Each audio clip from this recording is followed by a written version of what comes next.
So, hello everybody coming in from all over the world, I hope, because that's the whole point of these online conferences. There's no geographical restrictions, there are no financial restrictions. You don't have to travel. You can sit at your computer and peer into the worldwide typography community.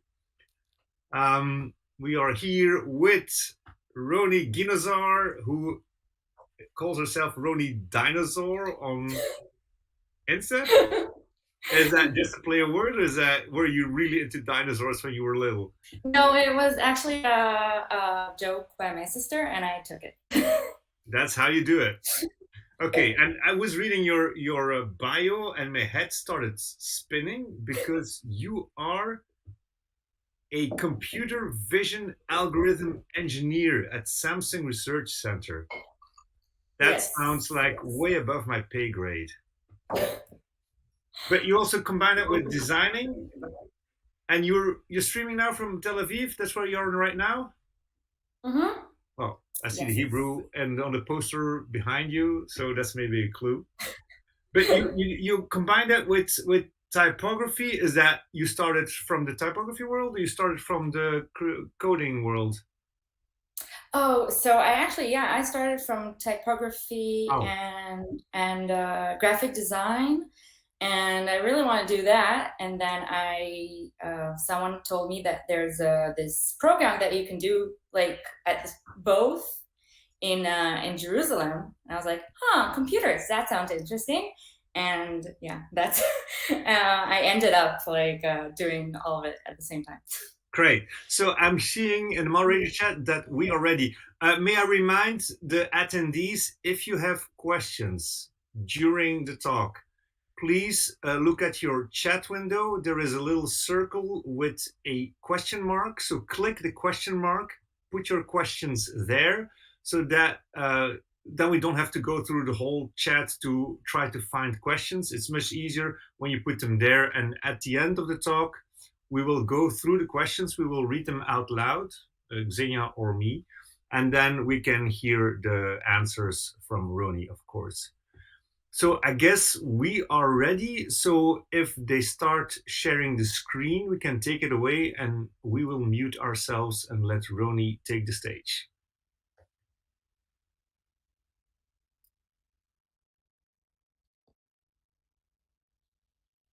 Oh, darn, it didn't transfer the font. So everybody, please excuse me for the technical difficulties. Natalia is sharing my my key presentation, and all the fonts are off. So hopefully it will be fun-ish. What font should we be imagining? Because this is a room that can probably do it. Sorry? What font should we be imagining? Because if it's anyone, this is Oh, the room that can probably do that. like a nice kind of serif, but screen-oriented serif. So everybody imagine. We can work with that. Okay. So yeah, everybody, heads up. There's gonna be a lot of next slide commentary. No, sorry, that was not for you, Natalia. Could you go up one, please? Yes. Okay. Sorry. Okay. Let's start. So hi, I'm Rony Ginosar, and we'll be talking about creating intuitive specimens for variable fonts. Next slide. And especially creating new selection tools for fonts. Giving the new features that variable fonts introduce to the font file, the question is, should the display of the font and the interaction with it change? Next slide. A little bit about myself. So I did a bachelor's in computer science in the Hebrew University of Jerusalem. And at the same time, I started the Bezalel Academy of Arts. I did a bachelor's in visual communications with emphasis on typography and print. And when I was doing that, I was invited back to the Hebrew University to do my master's in computer science, actually researching design with computer science tools. And doing my master's in computer science and my bachelor's in design at the same time kind of brought to this project, which we're gonna show today, which was with the guidance of Amit Zoran, which is the professor from the Hebrew University, and Kobi Levy, which was my professor in B'Tzalel Academy of Arts. During my studies, I also did an internship in Bond, London, which deserve a big shout out because they introduced me to the world of coding in design and coding as a tool in design, which is amazing.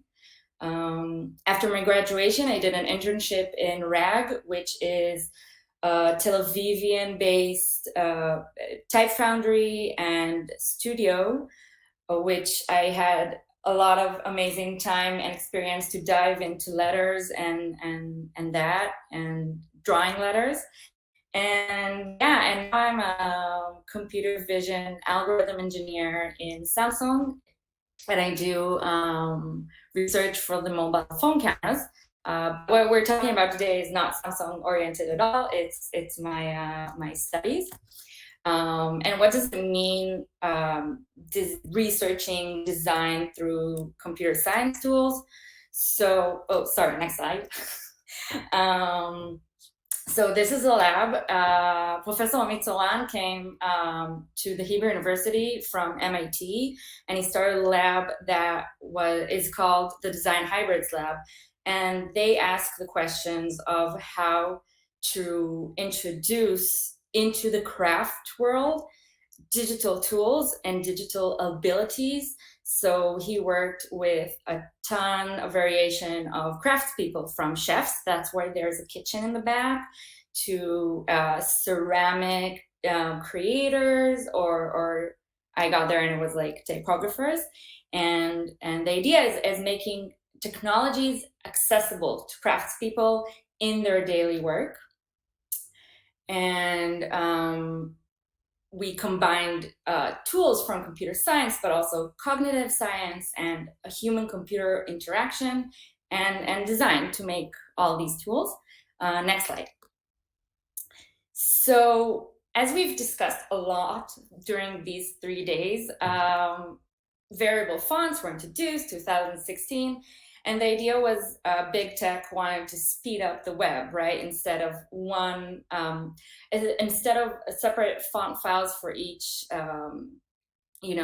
font, we said we have variable fonts that we used to have one file for each font variable.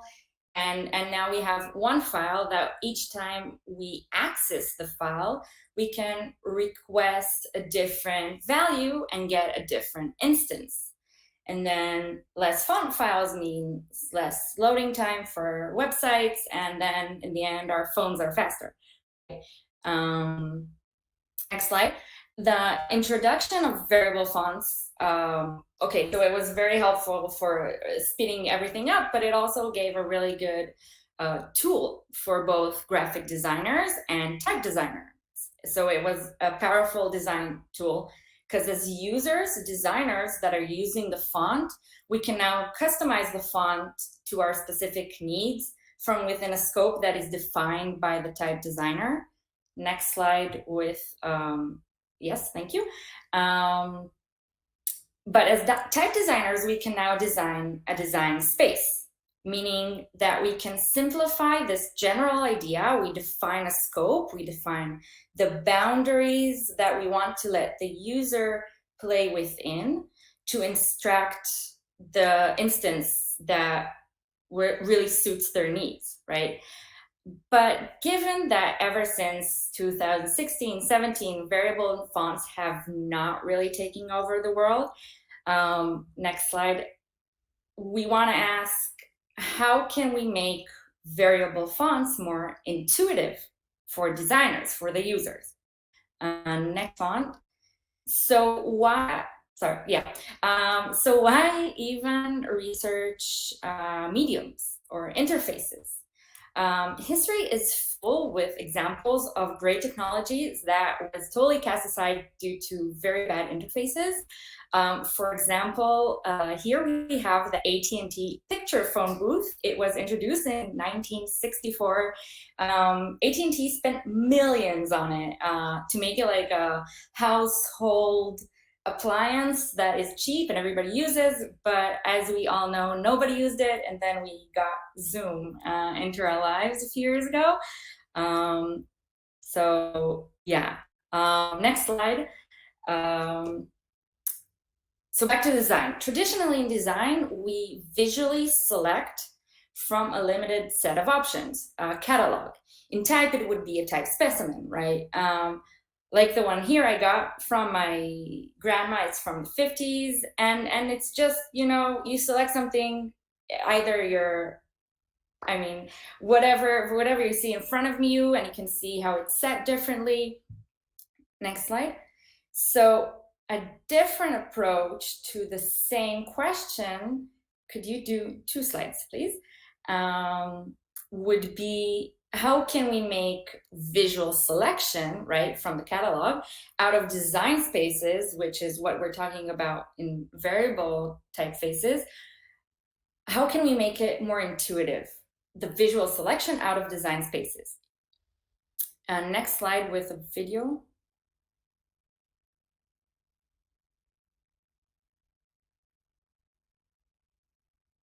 Another one. Oh, yeah.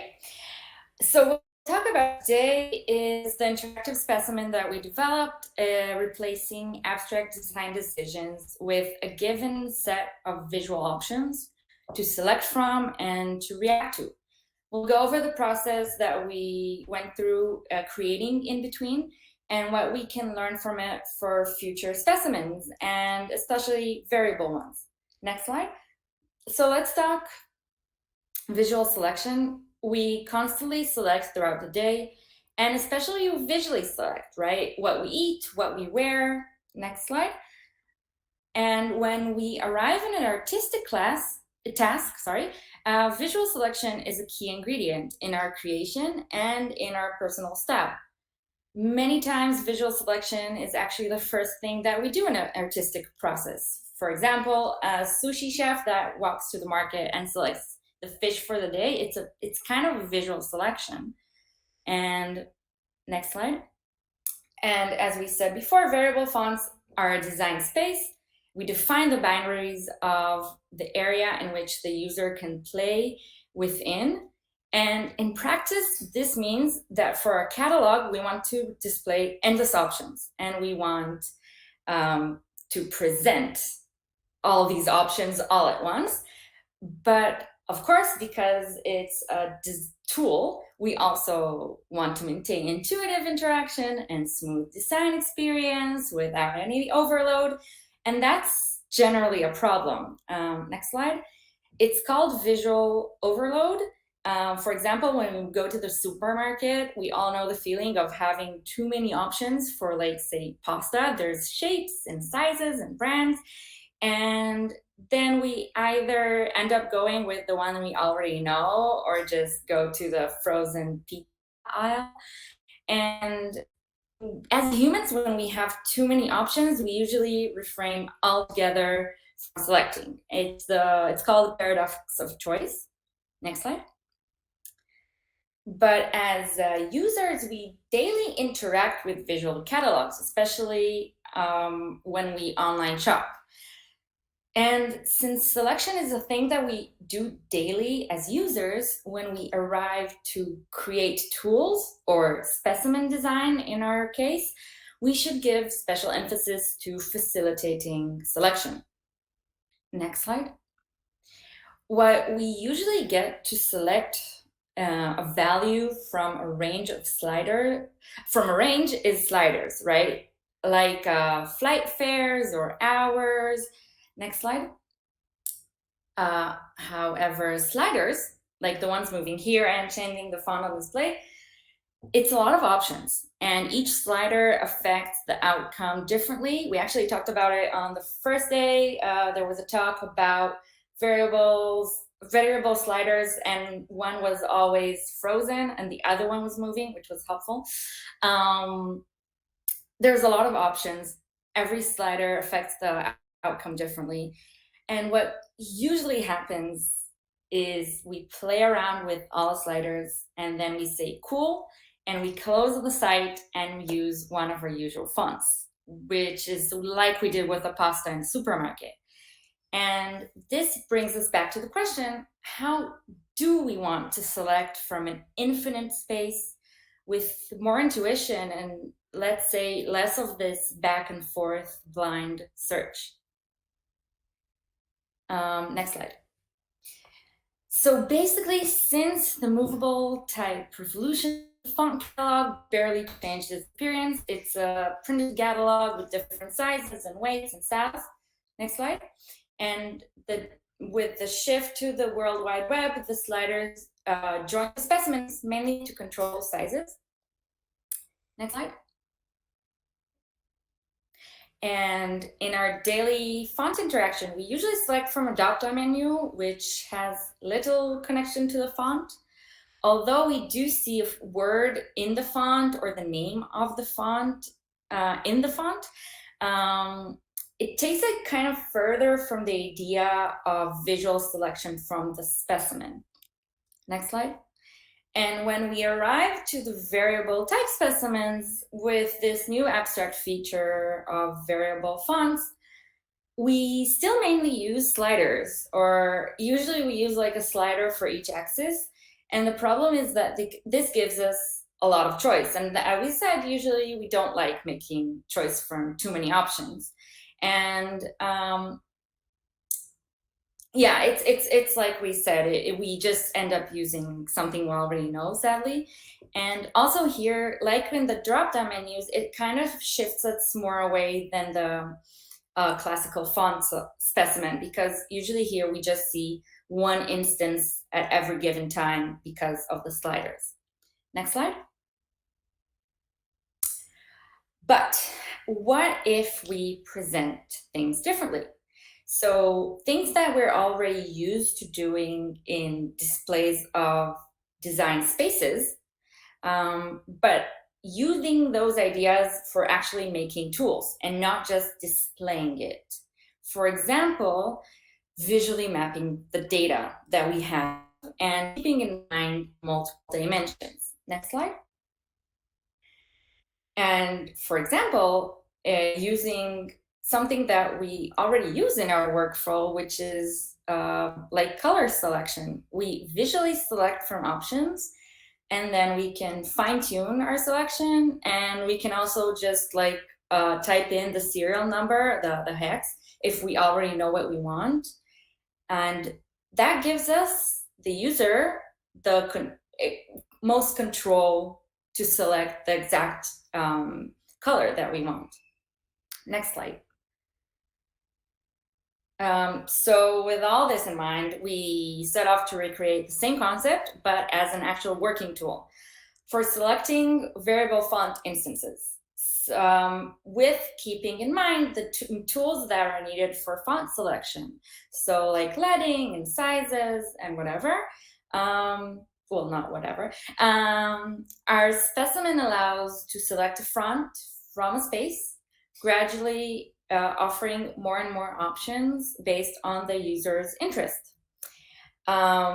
For the mathematical analogy, we regard the font selection process as graph walking process, which allows this gradual process.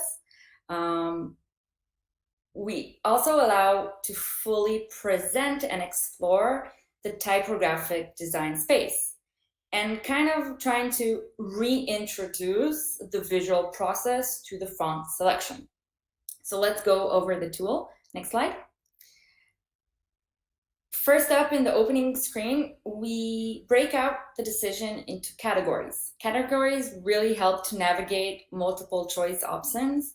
And the Enel jargon category labels even more. Let's say here it's heavy serif versus light sans. And notice that there is no default option. So you have to make a choice to start somewhere. And selecting one of these options will bring us to the main screen. Next slide. Around the selected starting instance in the center appear 6 neighboring variations reachable with different manipulations from the starting instance and from one another. Hovering over any instance reveals its neighboring instances, and zooming in adds the neighbors to the display and shifts the display towards them.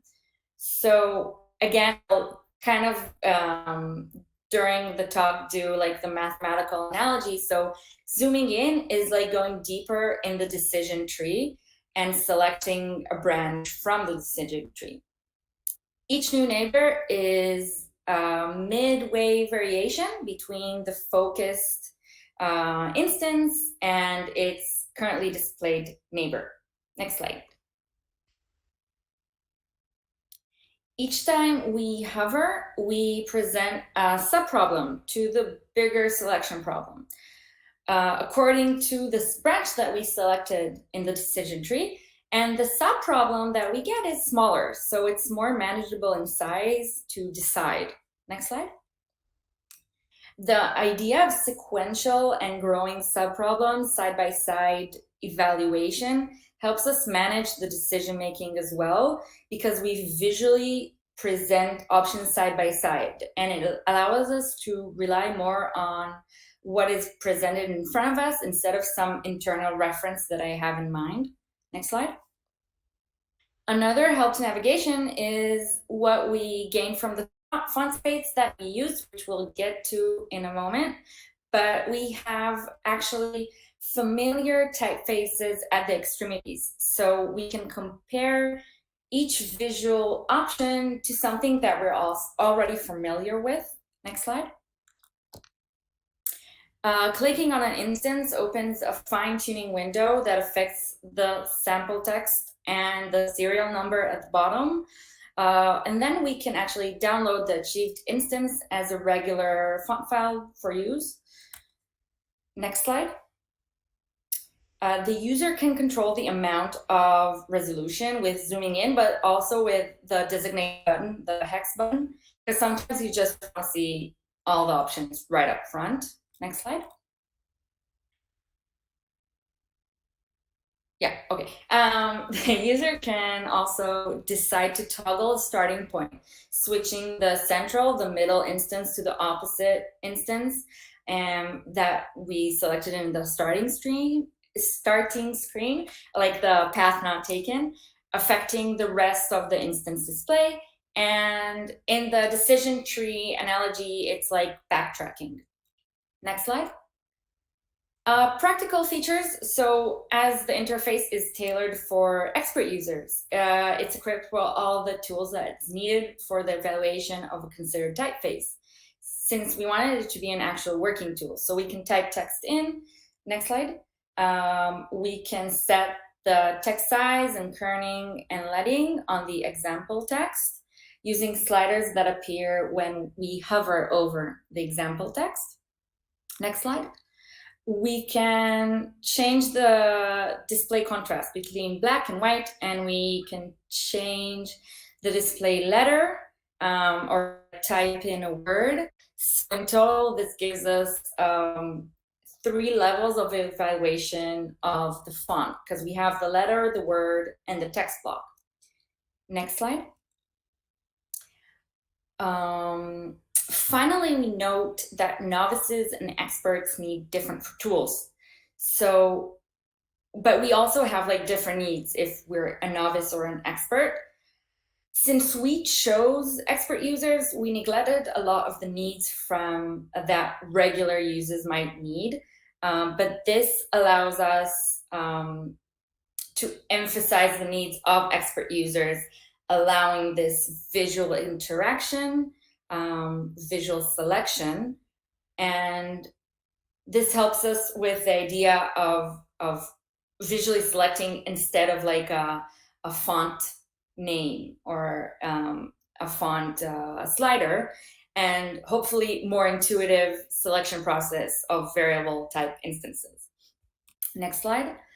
A little bit about the font making. The typeface we used was custom made. We created a 3-axis font for our needs. Next slide. We teamed up with Daniel Gourmel from Fontef Type Foundry and with his personal project of seeing how he can translate the Nolzai cube into Hebrew. And spoiler, it worked kind of good. Next slide. To this end, I created a glyph script to create upon skeleton input and output according to the Nolzai construction directions. And then we went over them, making manual adjustments to have a viable font and an actual working font, right? Not just a gimmick. And we went around and tuned the design phase. The code, by the way, is open source on GitHub and is linked, so feel free to use and reuse. Next slide. We do note that there are 2 tools that already do this assumption. One was in a talk yesterday. The thing is that it doesn't really work in Hebrew that smoothly because there's a totally flipped contrast between Hebrew and Latin. And also we wanted to produce all 8 masters at once instead of creating one by one. So a custom code was needed. Next slide.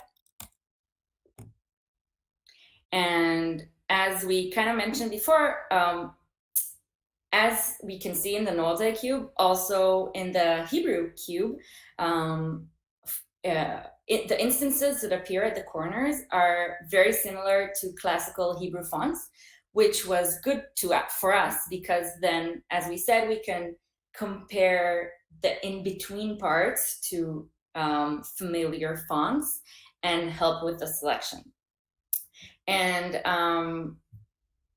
if you're hyper sharp, then you see that the reference and to the Nolzai stroke before was to his paper from 91 instead of the book from 85, because we actually use that a lot more. I recommend reading both if you haven't. Next slide.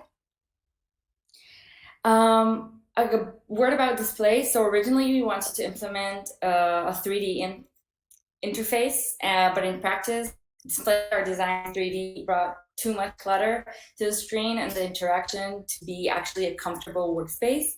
And seeking more ways to display in 2D, we actually went back to the Nolzai cube for inspiration. Next slide. And we used a hex grid. It enables us to show all the variations that can span from one another at once. And the idea of the cube structure and coordinate system actually helps with the navigation within the design space because you keep the orientation at all times.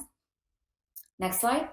So what it means that is when we zoom in, we kind of create a mini cube and then another mini cube.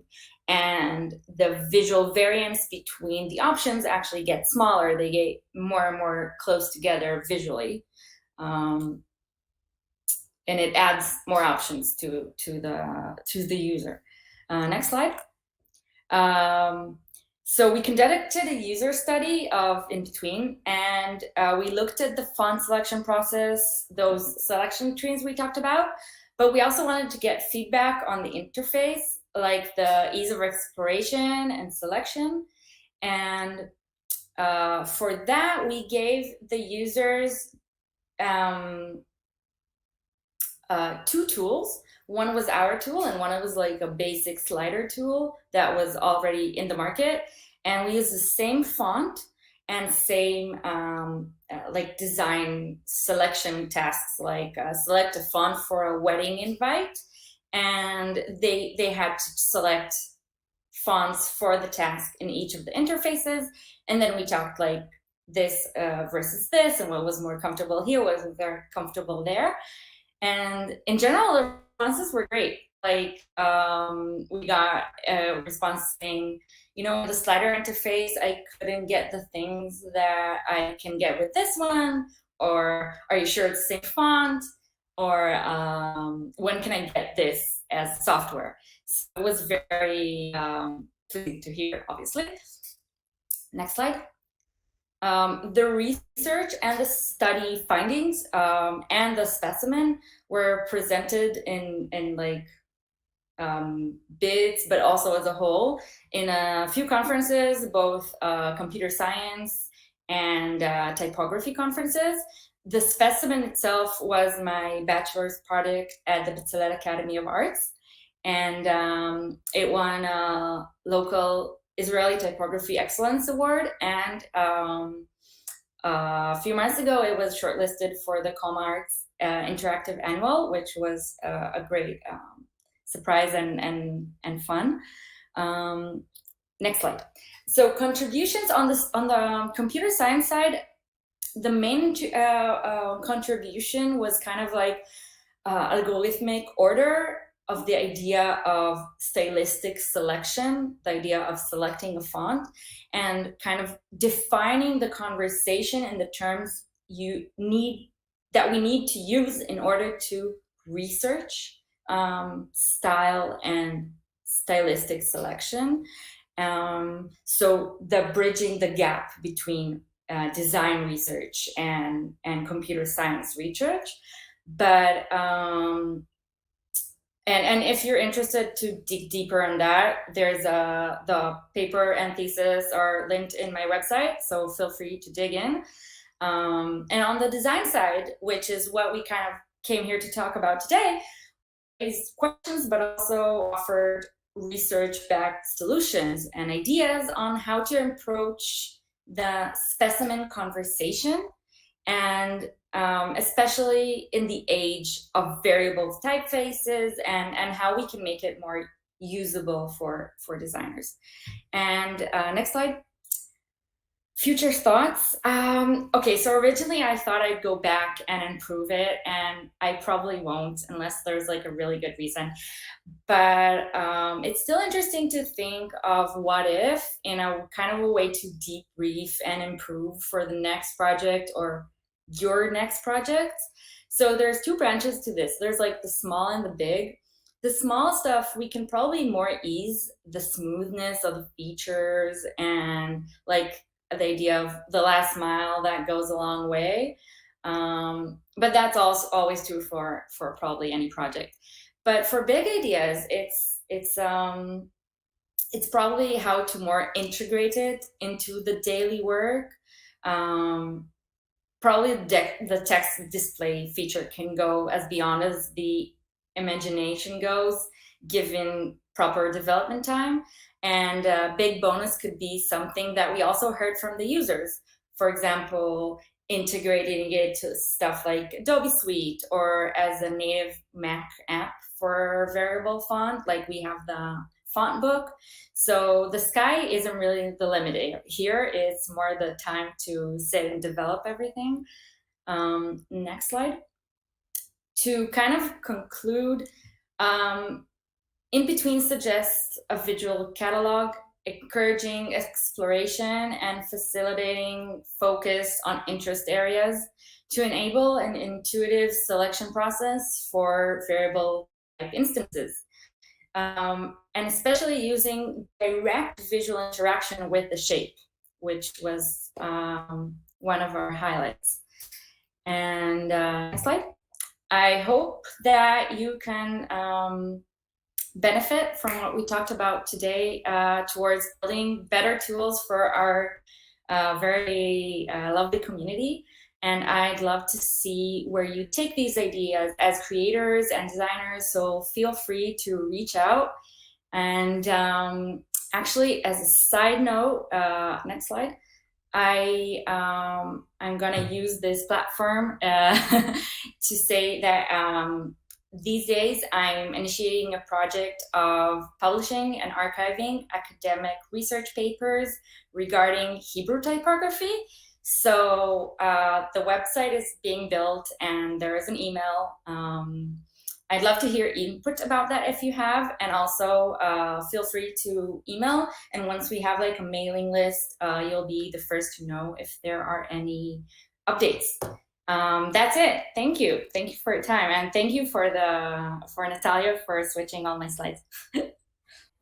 Congratulations. That's a great project. I'm so excited that you're exploring that space, which is very, very needed. For everyone in the room, drop your questions. They can go in the chat. They can go in the question mark. We will see them. We will read them.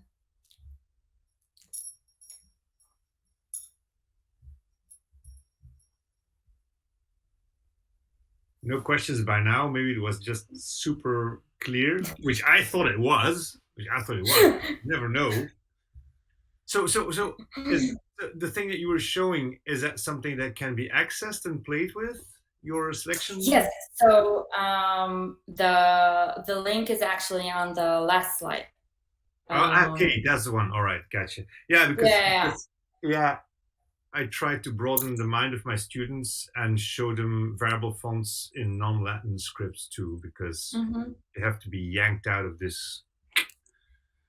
Yeah, it's I see why it's hard, because it's when it's not your native surrounding, you're just not very used to it, or you don't even think in that direction. Yeah, totally. No, I really like the approach of narrowing down. You have these things and then closer and closer by, and it makes a lot of sense, because that's the main problem right now. Just also like Xenia pointed out, that type selection of variable fonts, it's like oftentimes it's a little bit abstract. It's like you're trying to figure out what you need to find, and you're sliding some stuff and so on. And if it's indeed visual things, it reminds me of the very early days of iTunes, where all your music was just names in a list. Yeah, usually you grab an album and you recognize the cover, say, oh, I haven't listened to that one. So I had this little app that displayed all the album covers on your screen, and then you can, oh, I want to listen to this or that. So it's the abstraction of recognizing something simply by some kind of denominator is like, it doesn't really work, because people have to, like you pointed out, like have to have a visual thing in front of them. Huh? Yeah, so actually a lot of it was like for about 6 or 8 months, I just sat and read papers in economic cognitive sciences on how it's displayed in supermarkets, like different stuff, and exactly, and how it affects you, and that was actually amazing. I started seeing it everywhere, like categories. That's a thing. Yeah, so like fun fact, even if you don't have a label on a category, you just have different categories, it already helps you with selection. So you don't have to name them. It's just the fact that they're categorized helps you already with your selection. Yeah. Oh, I mean, you get an added level of help if you use like the innere jargon labels.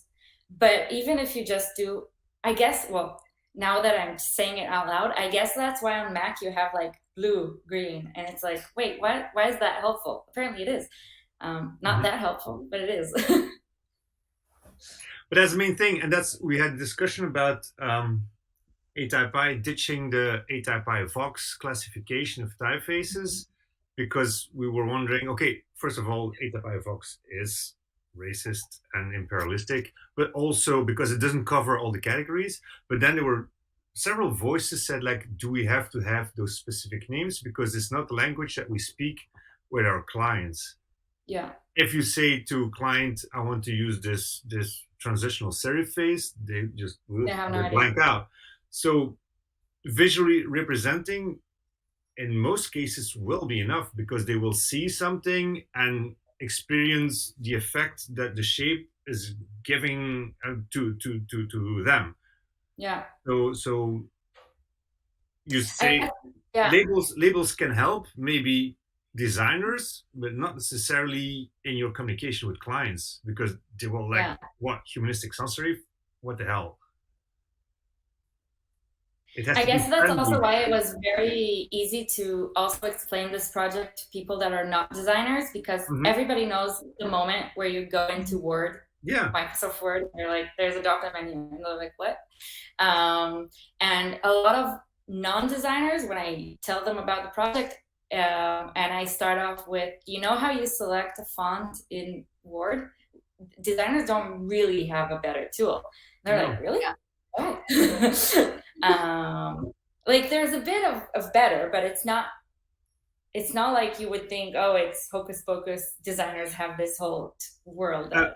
FontShop had this software on iOS, and that was a visual representation of the font book. And there, if I remember correctly, but maybe I'm imagining things, you had this kind of cloud where you can look at several. You might think in the same way that you use different instances of the variable font, you could have, instead of having the list, you could have a page where several examples, and like you say, you navigate more towards this style, you click it and you see further detail, like more like details, detailed whatever differences, and then click on that, and even more detail until you find your proper. So this could be, so your research on the variable font could be even extrapolated to general font selection. Yeah.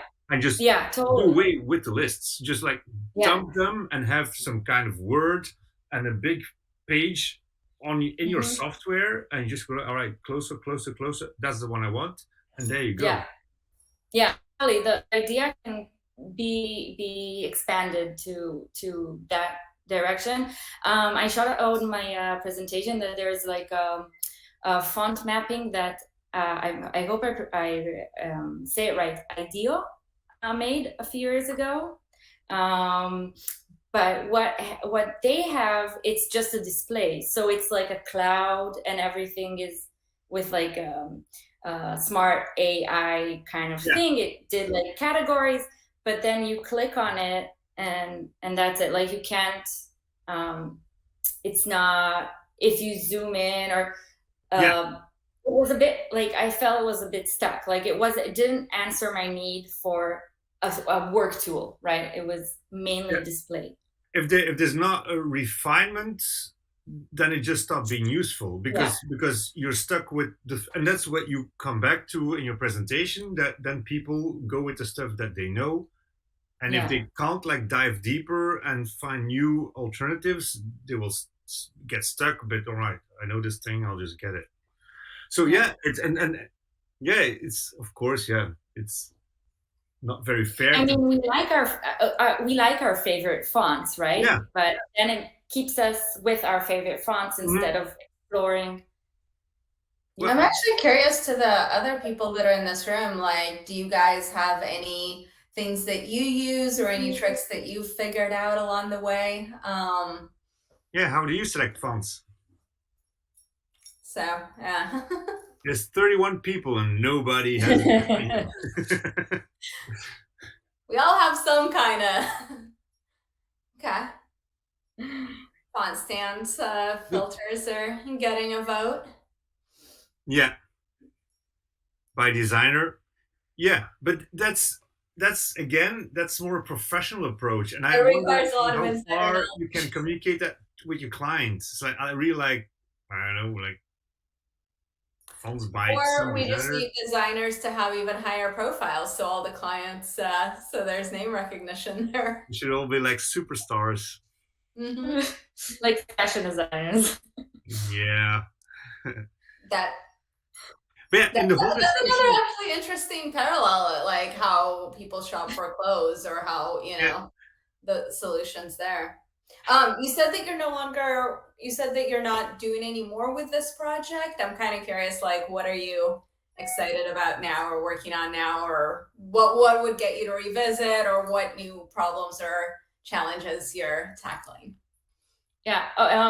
So I kind of left the project just because it was like a really long time that I did it, because it was yeah, a couple of years.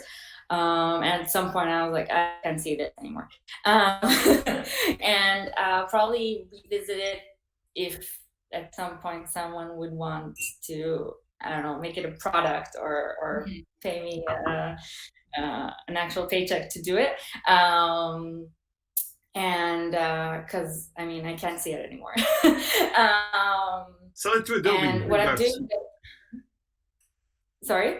Sell it to Adobe for big bucks. Yeah, that was like a hint. So the most recent project that I'm working on is what I said at the end, is trying to gather together academic research for Hebrew typography.